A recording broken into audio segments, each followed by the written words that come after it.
વિદ્યાર્થી મિત્રો, ગુજરાત એન્જિનિયરિંગ એકેડમીમાં બધા મિત્રોનું સ્વાગત કરે છે. આજે આપણે વાત કરીશું આઈસી સેમેસ્ટર 4 ના જીટીયુ એક્ઝામના ઇમ્પોર્ટન્ટ પ્રશ્નો વિશે. તમારો સબ્જેક્ટ કયો છે મિત્રો? તો કે ઇન્ડસ્ટ્રીયલ ઓટોમેશન, જેનો સબ્જેક્ટ કોડ છે DI04000221. બરાબર છે.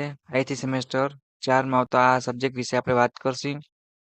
અને ફ્રી ઓફ કોસ્ટ કઈ રીતે પાસ થવું, કઈ રીતે સારા માર્ક્સ સ્કોર કરી શકાય, કઈ રીતે બેકલોકેટીથી બચવું અને કઈ રીતે ટોપ કરવું, અને પેપર કદાચ હાર્ડ નીકળે તો આપણે કઈ રીતે પાસ થવું, સંપૂર્ણ માહિતી તમને આપણી યુટ્યુબ ચેનલના વિડીયોમાં મળી રહેવાની છે. જો તમારે આઈસીના બધા સબ્જેક્ટના વિડીયો જોતા હોય તો આપણે વોટ્સએપ ગ્રુપ બનાવેલું છે.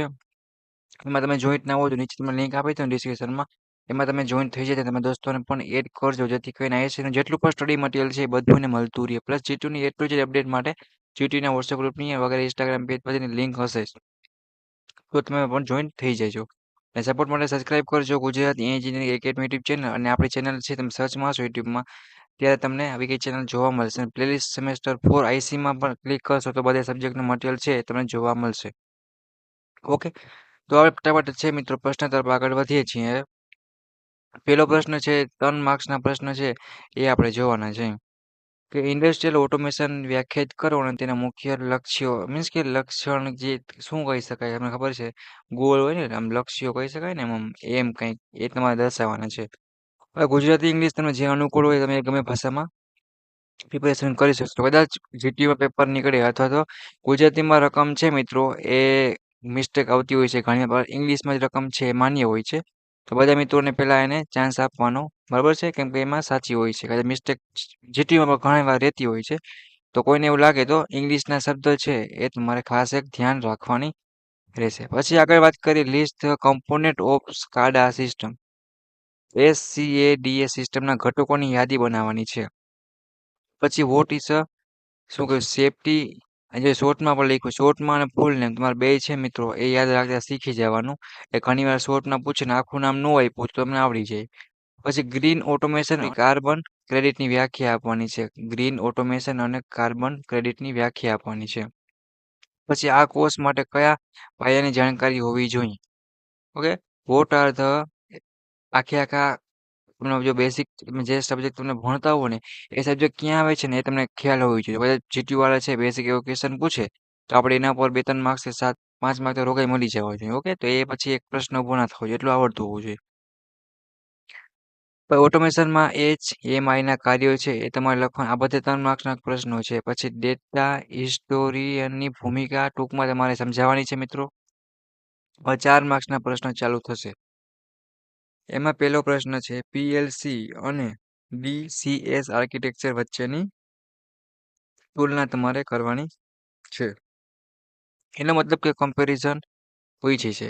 પછી પ્રશ્ન નંબર 2 ની વાત કરીએ તો શું કીધું છે સાયબર સિક્યોરિટી માટેની એક વ્યૂહરચના છે એ તમારે સમજાવવાની છે સાયબર સિક્યોરિટી. ઓકે, પ્રશ્ન નંબર 3 ની વાત કરીએ તો કંટ્રોલ અને એન્ટરપ્રાઇઝ લેવલ વચ્ચેના અંતરને ઘડવામાં એમઈ ની ભૂમિકા છે ને એ તમારે આખું વર્ણન કરવાનું છે. જે પ્રશ્નમાં ડાયાગ્રામ આકૃતિ આવતી હોય એ પ્રશ્ન તમારે પહેલા તૈયાર કરવાનો, જેથી કરીને ફૂલ માર્ક્સ મળે અને સારામાં સારી પ્રિપેરેશન થઈ શકે. પછી ઉર્જા બચત માટે VFD ઓપ્ટિમાઇઝર વિખેલ છે ઓપ્ટિમાઇઝેશનનું, એ તમારે ખાસ એક તૈયાર કરવાનું રહેશે. પછી વાત કરીએ 5મો પ્રશ્ન છે ડિસ્કસ કરવાનું કીધું છે બેન્ચ કંટ્રોલ માટે ASI સ્ટાન્ડર્ડની રચના તમારે કરવાની છે. પછી વાત કરીએ ફીડબેક અને ફીડ ફોરવર્ડ કંટ્રોલ છે એના વચ્ચે તમારે શું કે સમજાવવાનું કીધું છે. પછી OEE શું છે અને પરફોર્મન્સ મોનિટરિંગમાં તેનું મહત્વ છે ને એ બધા મિત્રોને સમજાવવાનું રહેશે. પછી list and explain PID documentation standard પૂછ્યા છે, બરાબર છે, તો એ પર ખાસ યાદી તૈયારી કરી નાખજો. પછી IIoTમાં એજ કમ્પ્યુટિંગની ભૂમિકા છે, કમ્પ્યુટિંગ એ તમારે ખાસ જોવાની છે. આ 9 પ્રશ્ન અને ઉપરના 8 પ્રશ્ન 7 માર્કના પ્રશ્ન છે કેવા રીતના હોઈ શકે છે એ પણ જોઈ લે. ઓટોમેશન પ્રોજેક્ટ લાઈફ સાયકલના તમામ તબક્કાઓને વિગતવાર તમારે સમજાવવાના છે. Explain the complete stage of automation project life cycle. પછી ઓટોમેશનની શું કીધું જો હાયરાર્કી ફિલથી પ્લાનિંગ લેવલ સુધી અને વિગતવાર તમારે સમજાવવાનું છે, બરોબર છે. પછી વાત કરીએ સેફ્ટી છે, એક પ્રકારની સેફ્ટી લાઈફ સાયકલ અને સ્ટાન્ડર્ડ IEC આપ્યા છે સ્ટાન્ડર્ડ તમારે સમજાવવાના છે આખા, બરાબર. પછી આઈઆઈઓટી અને ઇન્ડસ્ટ્રી 4.0 મુખ્ય ખ્યાલ અને ઓટોમેશન પર તેની અસર વિશે તમારે ચર્ચા કરવાની છે. પછી પ્રશ્ન નંબર 5ની વાત કરીએ તો ઓટોમેશન પ્રોજેક્ટ માટે આર્થિક વાજબીપણું અને આરઓઆઈની ગણતરી તમારે સમજાવવાની છે. એટલે explain the economic justification and ROI calculation for automation project. ઓટોમેશનનો વિકાસ છે એમાં સેન્ટ્રલાઇઝ છે, બરાબર છે, ડીસીએસ ને બધું જે આવતું હોય એમાં વિગતવાર સમજાવવાનું રહેશે. 7નો પ્રશ્ન છે એમાં મેન્યુફેક્ચરિંગ અને ગ્રીન બિલ્ડિંગ ઓટોમેશનનો ખ્યાલ છે એ તમને આપ્યો છે તો એ પણ ખાસ તૈયાર કરી નાખજો. ફાયર એન્ડ ગેસ સિસ્ટમના મૂળભૂત ડિઝાઇન અને ઇન્સ્ટોલિંગ છે એ પણ હું કીધું છે ઇન્સ્ટોલોકિંગ છે મિત્રો મિસ્ટેક છે જોઈ લેજો ખાલી કોન્સેપ્ટ તમારે સમજાવવાનો રહેશે.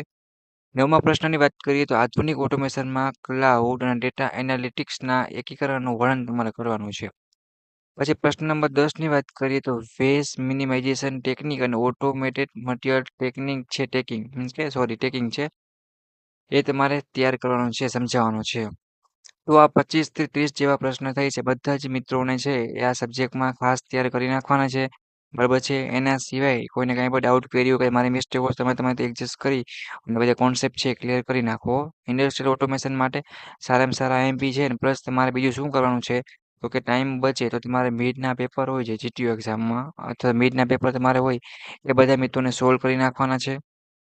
સેમ 4ના તમારા જે 3 કે 2 યરના પેપર હોય વર્ષના જૂના એ પણ તમે સોલ્વ કરીને વાંચી જાઓ જેથી કરીને તમને આઈએમપી ક્વેશ્ચન જે રિપીટ થાય એ તમને ખ્યાલ આવી જાય તો તમારા સબ્જેક્ટમાં પાસ થવું સરળ થઈ જાય અને પ્લસ બીજા આઈએમપી છે એની પર સારી એવી પ્રેક્ટિસ થઈ જાય.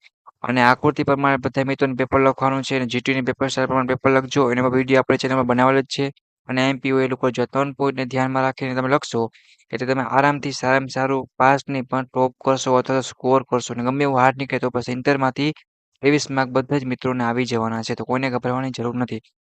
જીટીયુ એક્ઝામ માટે બધા જ મિત્રોને ઓલ ધ બેસ્ટ. નેક્સ્ટ મુલાકાત સેવા તમારા જીટીયુ એક્ઝામના બીજા આઈએમપી સબ્જેક્ટ સાથે. કોઈને કાંઈ પણ ડાઉટ કર્યો તો કમેન્ટ કરીને પૂછી લેજો અને સપોર્ટ માટે સબસ્ક્રાઇબ કરજો આપણી YouTube channel Gujarati engineering academy YouTube channel.